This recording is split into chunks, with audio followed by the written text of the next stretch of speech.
Charles Robinson is here with us now. Hey, Charles, where are you, dude? Like, I mean, we thought we'd have you here man? Come on. in the flesh. When you get out to L.A.? You don't want to come to L.A.? No, I'm coming. I'm coming. What day you get here? Today. I don't get there till Wednesday. Okay, well, you got to come back on Wednesday so it can be, one big happy family and kick it in person. Definitely. Definitely. So the Texans kind of sort of stayed in the family, hiring the guy who had been a defensive coordinator and associate head coach with David Culley and Lovie Smith, who now gets a third chance to be an NFL head coach, which is a rarity in general, but specifically for black coaches. We were talking earlier about Lovie Smith, Charles, and this decision. And it's hard to understand anything that the Texans do, especially given that Lovie didn't appear to be a front runner throughout their process, despite what they say they've been talking to him all along. So, okay. I guess my concern is whether or not this is a true commitment on the part of the Texans in terms of Lovie leading them as they rebuild, or are they really more in like with Lovie than they are in love with Lovie, and they're settling? No disrespect to Lovie. What's the thought process here for Houston? Yeah, I mean, it was a weird, to be honest with you, it was weird at the end there, because it really felt like, the Eagles had a defensive coordinator was in the mix at the end. It was Josh McCown and Brian Flores. That was the understanding that was the finalists, the group of finalists. And then all of a sudden they don't go with anyone and they go in-house with Lovie Smith. And so I think the natural question is, was that misinformation? Were the Eagles misunderstanding, what the group of finalists was? I think it raises the natural question of, in the wake of what had happened with Brian Flores in the lawsuit, did that change the dynamic of, can you hire a Josh McCown who has no coaching experience? And Brian Flores being in that group of finalists, it's hard to ignore the fact that in that 58-page lawsuit, he references what happened with David Culley in Houston. And so, it felt like a very hard left turn at the end there. I can't speak to the level of commitment to Lovie Smith, because I thought there was going to be more than a one-year level of commitment to David Culley. Yeah. What I will say is there was internally with the Texans, they were very happy with the staff, because I did have an opportunity to have a conversation with someone about David Culley, and it was clear that Lovie Smith, they were happy with the job that Lovie Smith had really done. They felt like, there were a large part of being competitive in some games, and maybe unexpectedly at times, was because of the job that Lovie Smith did as a defensive coordinator. I'll put it to you this way. Lovie, he made it to a Super Bowl with Rex Grossman. Okay. He had an NFC championship game with Jay Cutler. And I think Cutler went out in that game. I think Caleb Haney ended up, finishing that game. They lose by like a touchdown to Green Bay. And, Lovie had a lot of success in Chicago. It went poorly for 2 years in Tampa. Maybe given a longer timeline and a different quarterback, that would have been different in Tampa. But I don't think it's a bad hire. It's certainly an experienced hire. Yeah. And I think people forget that Lovie had a lot of success in Chicago. And look, man, bottom line is I covered, the Rex Grossman Super Bowl. Okay. I was there at the NFC title game, the Jay Cutler NFC title game. And those were well-coached teams. Now, Ron Rivera also, by the way, particularly that Super Bowl team, you had a great defensive coordinator in Ron Rivera, but Lovie's record was decent. I think, it's a left turn, but I'm kind of like, okay. I don't think it's the worst left turn. But as far as the commitment, I mean, who knows, man? Yeah. Honestly, I don't. After right now, what's going on? I'm not caping for anybody in terms of their commitment and anywhere in the league right now. Well, that really leads to the question I have. There's a lot of unknowns, a lot of uncertainty with the head coaching hires, just from a casual fan standpoint, or even an advanced fan. I mean, we don't know a lot about Nathaniel Hackett. What's he going to be as a head coach? Mike McDaniel, what's he going to be as a head coach? Just looking at Matt Eberflus. So if you look around, if you had to say your top two, who did well, who did the best out of this whole group, which two coaches are you're looking at saying, all right, good job, teams?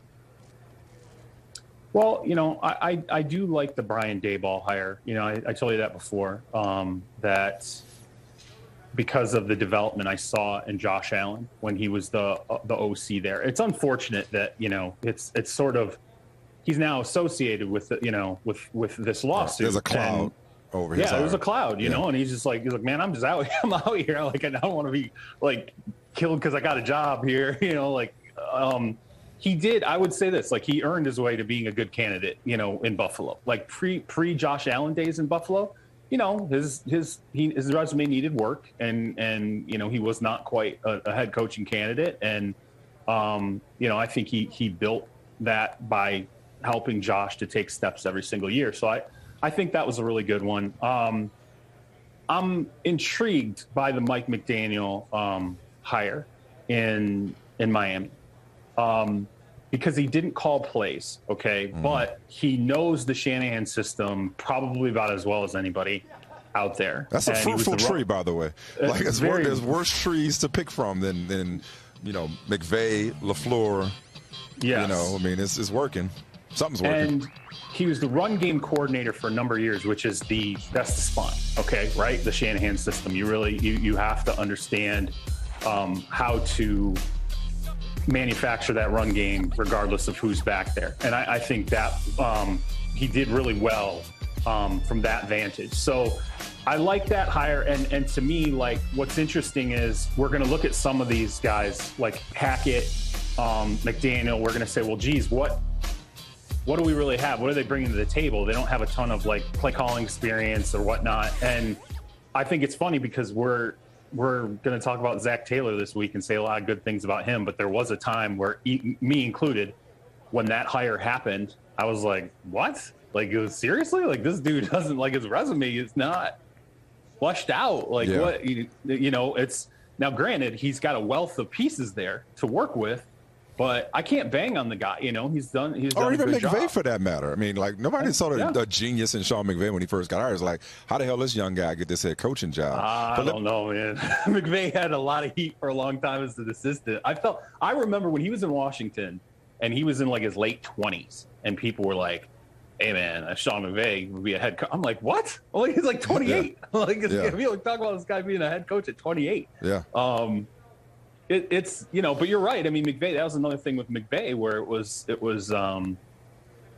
there was plenty of reason to sort of question, like, is this too soon? Too soon. Is the resume that was the long age thing mainly. But on the McDaniel thing, I want to ask you this. It's like, and it's as we're trying to figure out a way to move the ball downfield, so to speak, to move forward when it comes to diversity in the head coaching ranks.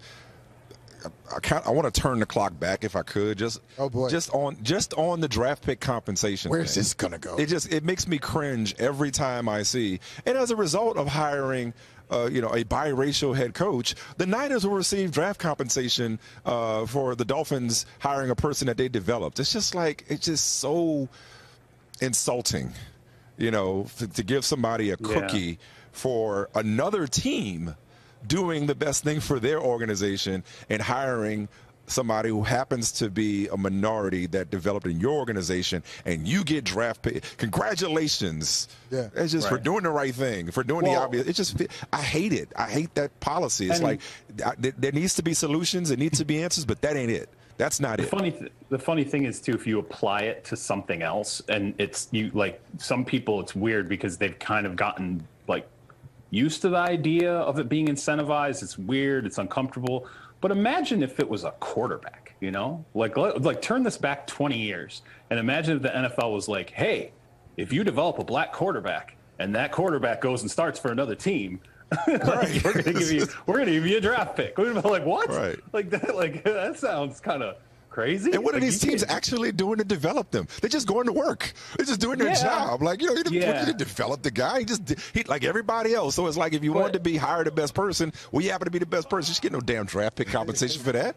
Like, that's the weird thing about this problem, man. Like, it's because it showcases. I think it showcases more than anything that the league isn't sure how to.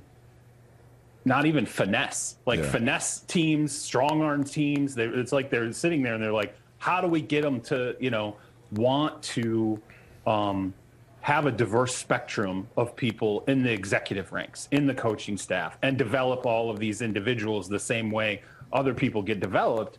And I think they're just kind of sitting there and trying to figure out how does this resolve itself? And there are two things I think are interesting. I think number one, I wonder if the league is thinking there was a time where the thought process was 20, 25 years ago, there are not going to be an overwhelming amount of black quarterbacks in the NFL. Over time, that did change, and particularly it's in the elite ranks, you look at the top 10 quarterbacks in the league now, and then the executive ranks, it changed. And there's far more black general managers now. And even in the vice president positions or other football ops positions, they're more diverse than they used to be. And so I wonder if the NFL looks at those two scenarios and goes, what changed over time? What was it that brought this, at least moved it forward? Maybe not quickly, but there was change. How do we now affect that, with head coaches? Yeah. Hey, man, listen, we got to let you go, but I got one more question, and I guess it's kind of fitting. And I'm back at the Super Bowl for a long time. Been a long time since I've been here, Super Bowl week. I'm going to see you. Bro, you know how we used to kick it here? You know how we used to kick it in Mobile at the Senior Bowl? Give me your biggest note or nugget from the Senior Bowl with, last 30 seconds that we got with you. Wow, biggest Senior Bowl nugget. Juiciest. I'll tell you what. Let's Malik Wills. Okay. Honestly, you want the biggest one? I think there are a lot of evaluators in the NFL that question this quarterback class to the level of there may not be a starter in this quarterback class. Really? But yeah, there are a couple execs that you talk to though. Wow. They're I wouldn't draft any of them. They're just not. They just think that there's far too many projects. There's shortfalls from a skills standpoint. They just think it's a lot of average guys, but there's no quarterbacks. Wow. Okay. So, we're gonna put that on our own bulletin board on their behalf. That's a pretty. Remember that. Chuck, come see us when you get here in person, please. All right, we'll see you in a couple days. Don't have us have to track you down because then it'll have to get ugly. Because we will. We'll find you. No, not at all. I'll be there. All right, love you, man. Thank you so much. All right. See you guys. All right.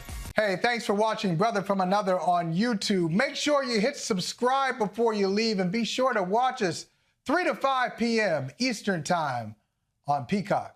Appreciate you.